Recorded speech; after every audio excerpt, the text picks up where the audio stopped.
Welcome Welcome to Shade in the Shade City. in the City. I'm Treese. It's Nels. Got that Treese energy right now. Love that energy.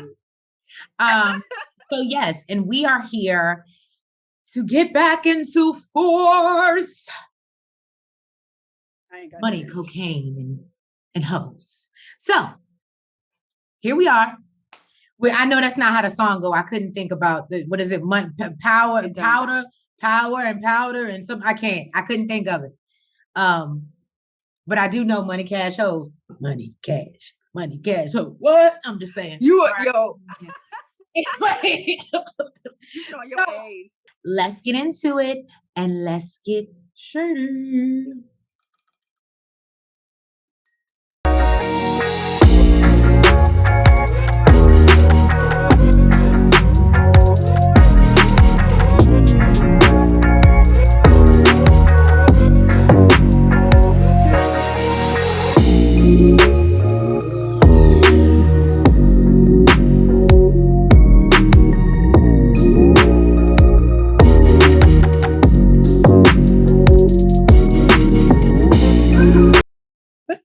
Tommy meets up with all his drops, Moishi, and I believe Miss Soto. We're learning, guys. So Miss Soto asks, he's basically giving them a product, and they're like, he gives them a price. I think he said $55 a key, and they're like, well, that's super expensive. And then he's like, but the product is good. And then she's like, well, it glows. And then he's like, well, it don't glow no more, but it's still the same. And she's like, well, how do we know it's still the same quality? And she gives it to the dude, and he's like, I'm high. So then they're all like, we would like to place an order. How do we do peace, please? Then we cut to Walter.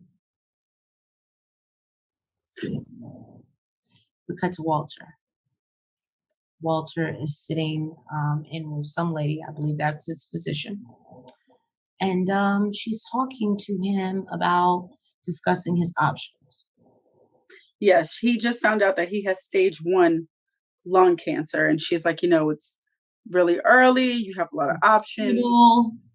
And we need to discuss what you want to do. And that's pretty much it. Daddy Flynn ain't say much.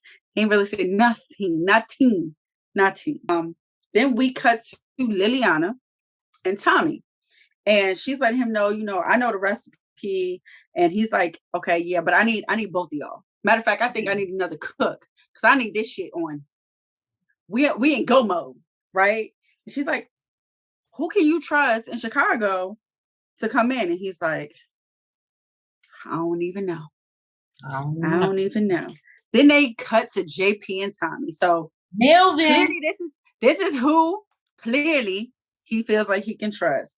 It looks like they're working on a carpet in the house. And JP is still pissed off. He giving Tommy big attitude. Tommy trying to have normal conversation, and he's like, he ain't trying to hear. He ain't trying to hear it. And he lets him know, like, they're trying to foreclose on my house. They're moving forward with it. And my father needs a stent. So Tommy's like, yo, I can help you. And he's like, nah. Like, we already talked about this. Mm-hmm. I told you I'm gonna figure it out. Basically, you don't want me to help you. I'm gonna figure it out. So Tommy's like, well, Tommy, how were you in science class? So basically, we see the wheels are a turning. And yeah, it looks like maybe Melvin might have a spot with Tommy. It might be a family business. So Claudia is talking to Tommy, and she's like, it's a good start for us with Moisey and Soto. Like, I guess she didn't expect business to go this good, Right. And she's like, we should bring in CBI. And Tommy is not feeling it. And she's like, but they run the South Side. And, they have the Serbs territory. Tommy's like, yeah, I want that pipeline.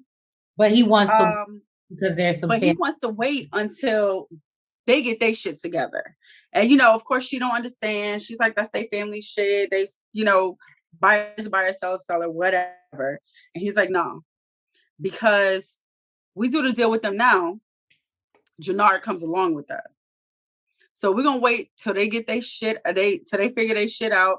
Diamond's my dude. I want to bring Diamond on, but now's not the time, basically. And she's like, basically, she ain't feeling how much power Tommy got in this motherfucking operation right now. Cause she's like, this is my shit. And he's like, look, I ain't your daddy. All right. Don't be out here getting your feelings hurt.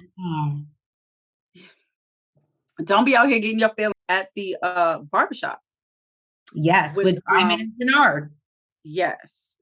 And it looked like Diamond lining Jannard up, with a little straight razor or whatever. And he's asking him, like, I guess he picking his brain, what would you do different?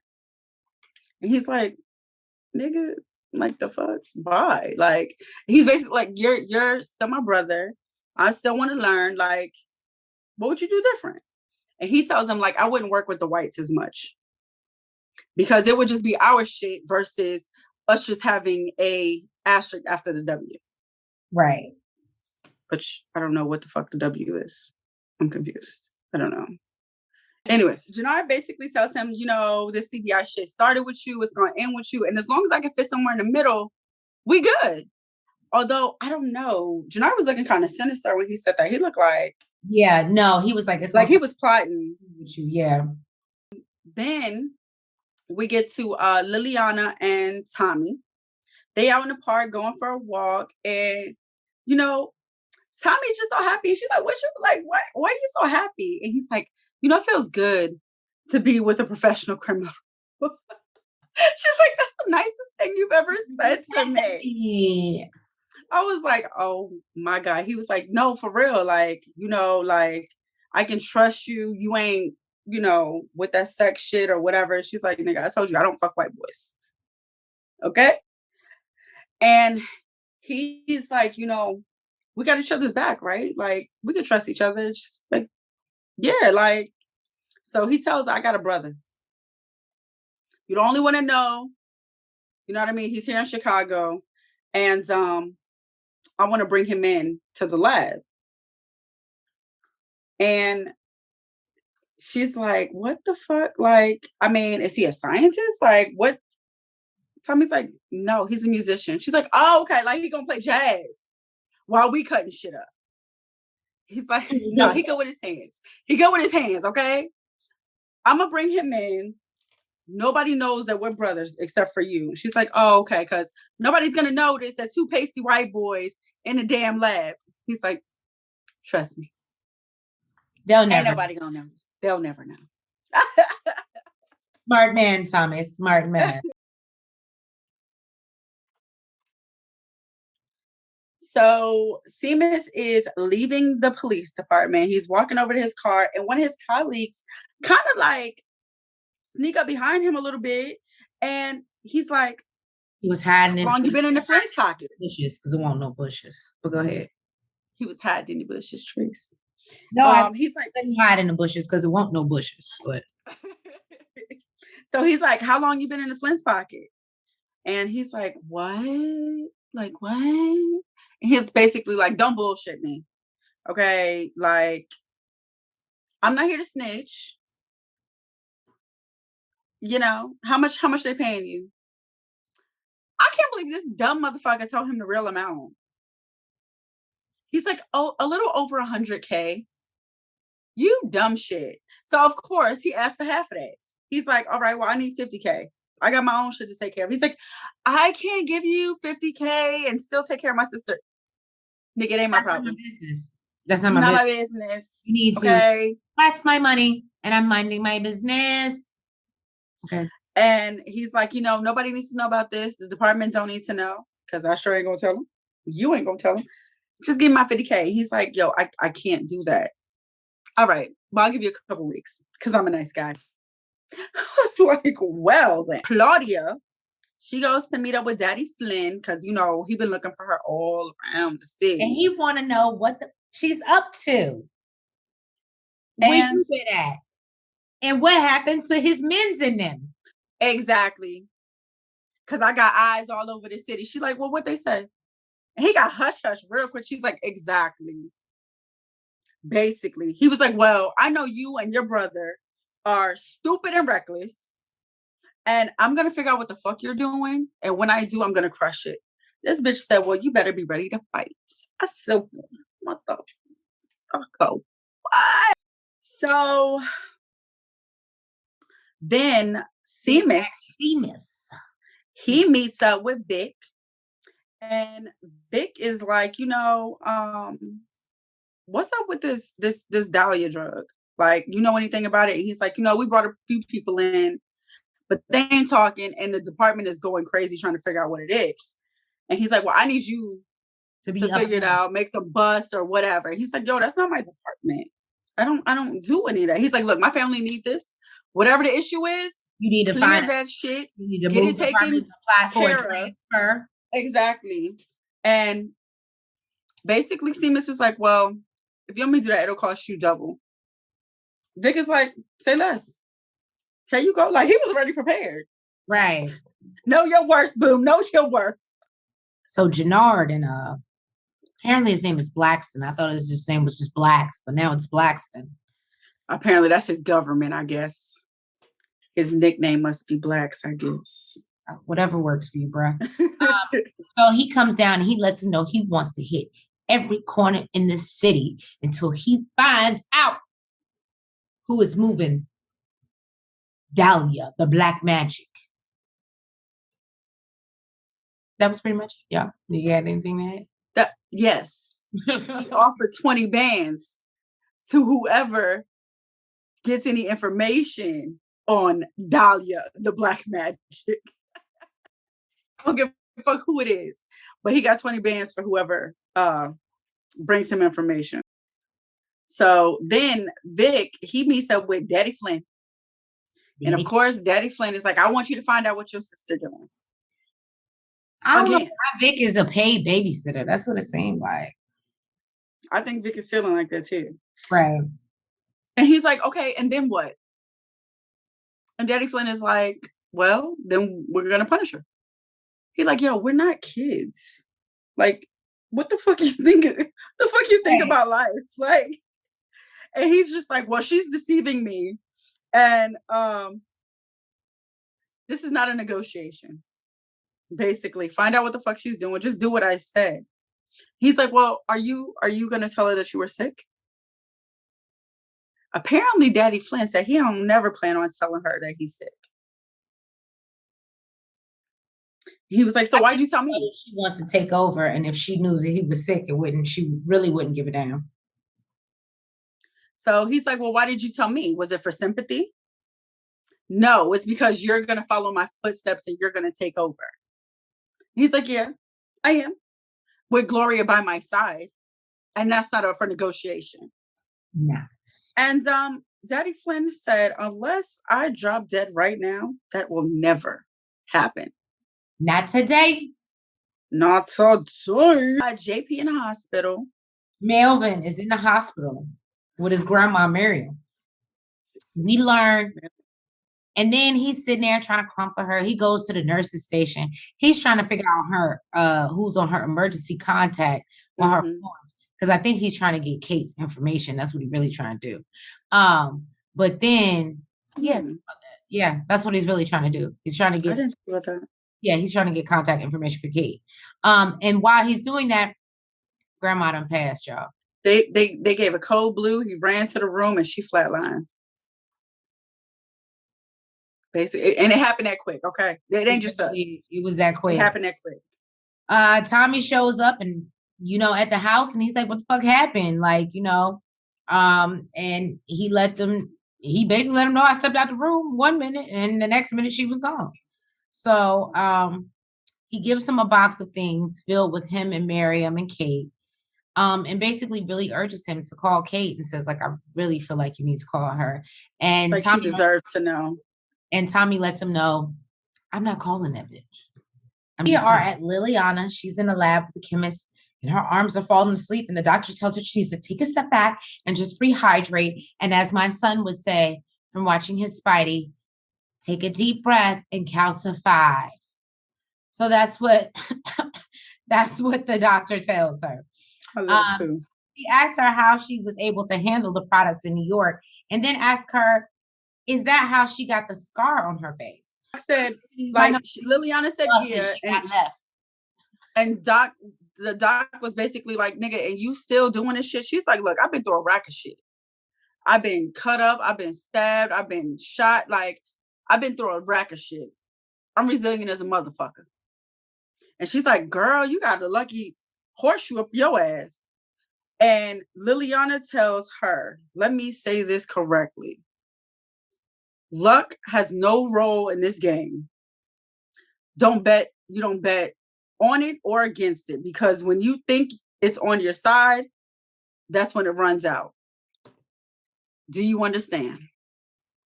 And the bitch wasn't answering. Liliana said, do you understand?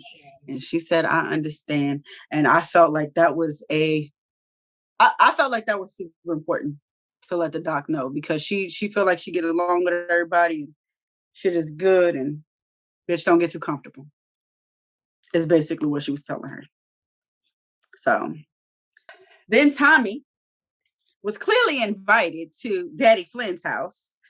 And he's like, oh, it looks beautiful. You know, he's a fucking jokester. He's like, it looks bigger in the daytime.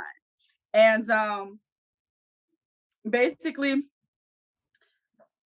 they get into this whole spiel about who he fighting for and his wife and all this other bullshit. He offers him a nice cold bottle of shite. Of shite. What's that other type of, what's that like, is it like wheat beer? What is that? Because Tommy said that it's like he said it tastes like bread. You know? Right? I can't think of what the fuck it's called. Well, I know somebody in Shade Squad is gonna drop it down. They have it at Yard House like all the time. I just can't think of what the hell it's called. But me personally, I don't fuck with it. It doesn't taste good to me. That's for like real drinkers. Anyways, so go ahead. Daddy Flynn says, I got a proposition for you. I want to offer you a spot in the Flynn organization. And Tommy's sarcastic prick ass is like, I didn't realize I was here for a check. Oh shit, had I known, I'd have worn a suit with a sign on it that says, go fuck yourself. I said, if this is not true fucking Tommy fashion. So he's like, you showed me yourself already. And Daddy Flynn is like, what I saw about you is when you walked into that bar that day, Gloria's heart touched her ass because y'all were both fucking her. And now she's trying to tear my family apart. And Tommy's like, yo, what you don't realize is they're really fucking in love. Vic and Gloria are really in fucking love. She's not the problem, homie. You are. And Daddy Flynn, of course, he ain't trying to hear none of that shit. Of course he's like, you know what? I wish you would have still kept fucking her, because it would have been a reward to see your face when all this shit is done. I said, oh, that sounded like a threat to me. That is sounding like a motherfucking threat. So then we have Claudia. Mm-hmm. She shows up at Diamond Shop. Walking in the hood like she just... like she belonged. Yeah. And he like, what the fuck are you doing here? And she's like, well, I know you got the syrup pipeline. And I got a product that will change your life. And I'm offering 10%. And he's like, Diamond's hip. He's like, clearly you want some shady shit, because if you offering 10%, you got partners. If you're only offering, and if you got partners and they ain't here with you, then that means you working behind their back, and we already getting off on the wrong fucking foot, which means, bitch, I don't trust you. So this motherfucker, the door. The door. But he does try to get out of her. He says, is it Dahlia? She's like, bye, diamonds. I was just like, We see Paulie And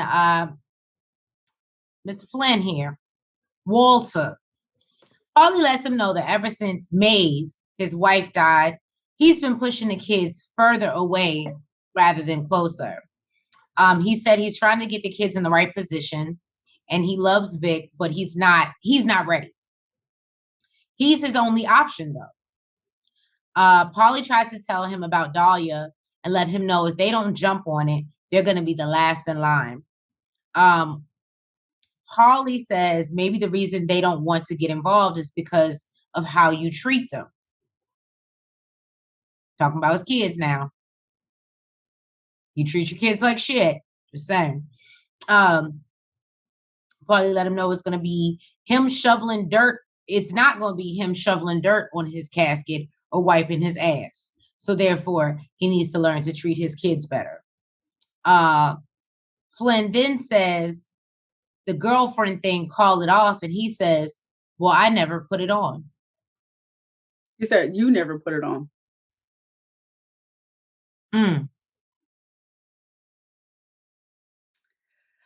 I guess that was the hit right there.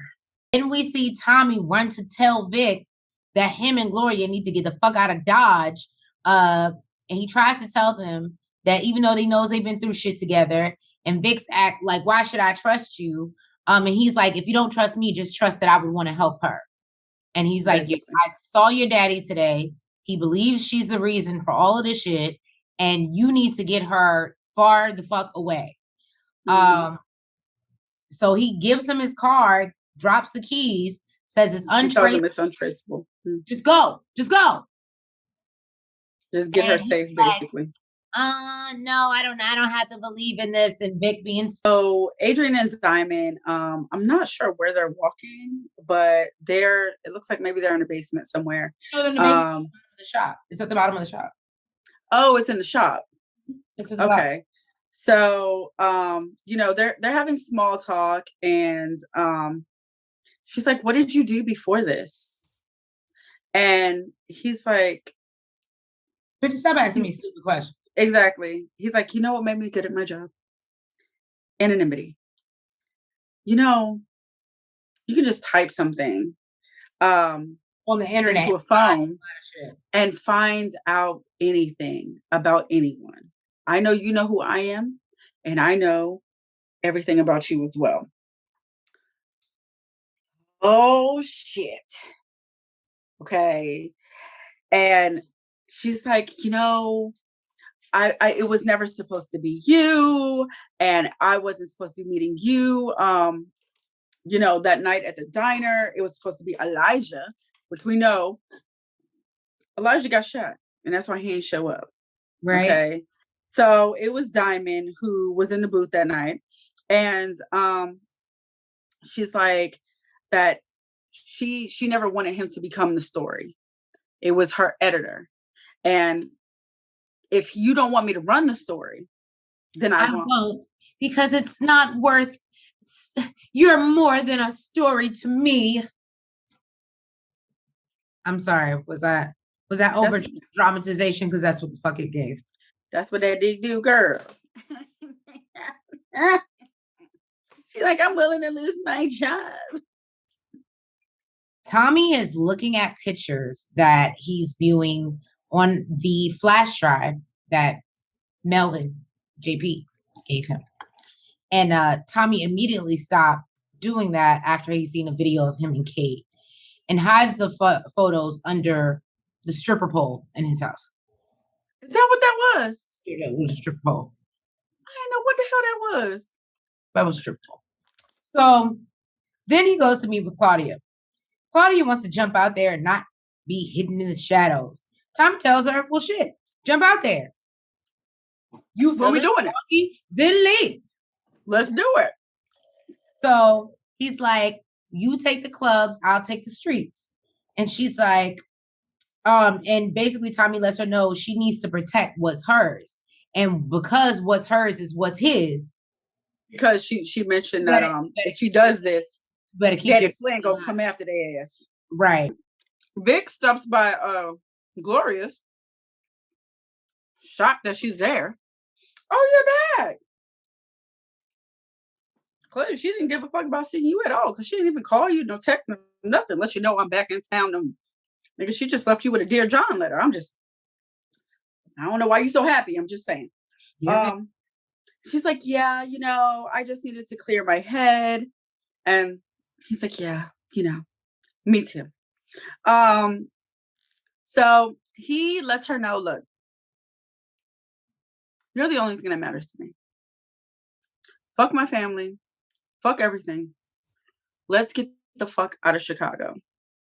We will start fresh. I sold the land. I paid off your debt. Let's do this. Motherfucking Gloria is down. I'm surprised. You realize this bitch ghosted you, right? I'm just saying. Right. But she's down. He's glad she's down. And she's like, yeah, let's do it. And he's like, all right, well, pack your bag and be ready in a couple hours. So then we get to Tommy.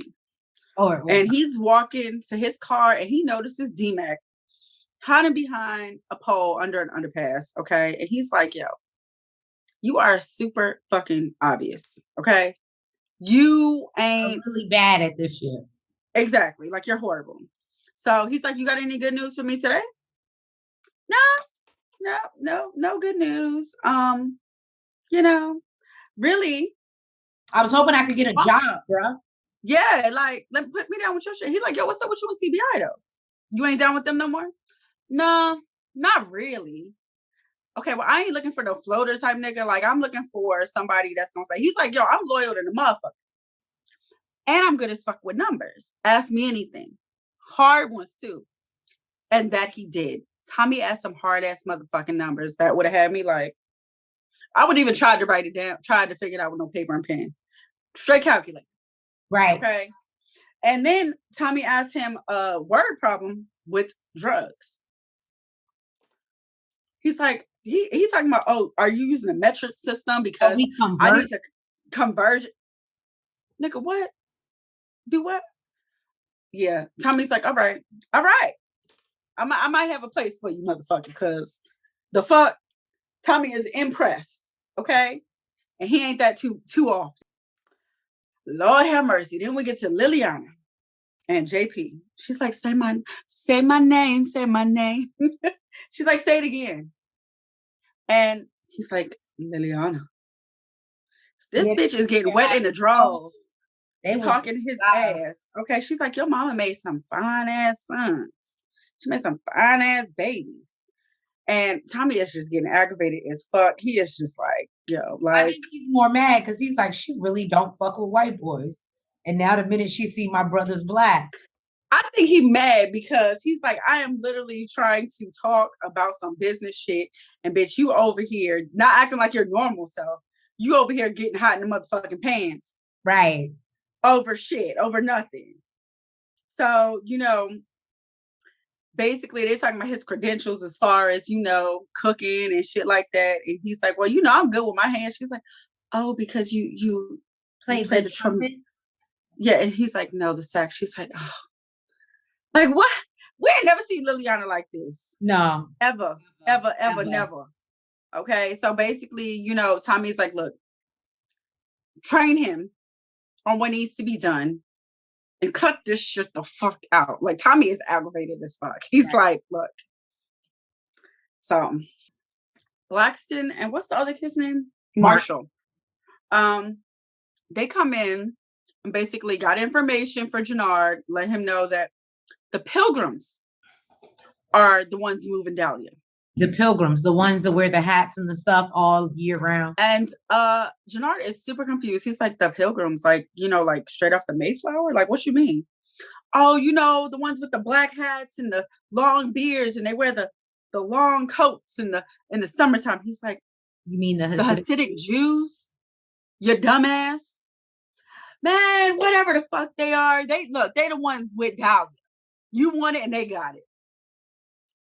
So then fucking Marshall is like, so how we gonna split this 20 bands? Maybe he should have took some lessons from D-Mac. From D-Mac. Motherfucking Jannard is like, basically, nigga, you gonna split it in half.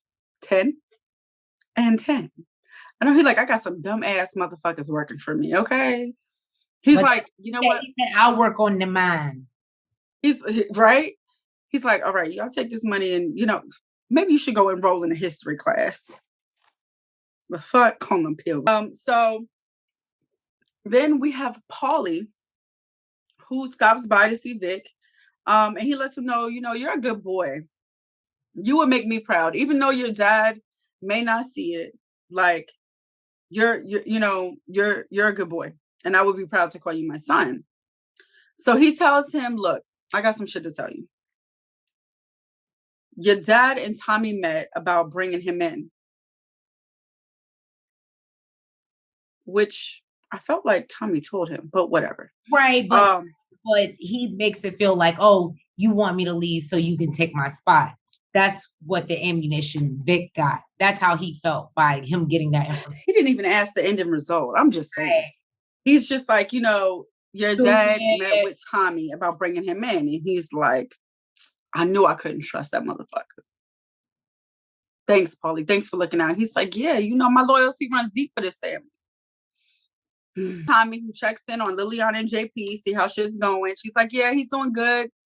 She's training him. He's clearly good with his hands. She has no complaints. Okay. And wax that ass before he. And Jannard, out on a mission to get Dahlia, he runs up on one of the Hasidic Jews. He's like, look, needs to be one of Moishe's men. Exactly. And he's like, give me the bag. That motherfucker said, fuck you. So of course Jannard put out his gun and shot him. And took off with Dahlia. Well, it's getting back to home, getting the keys.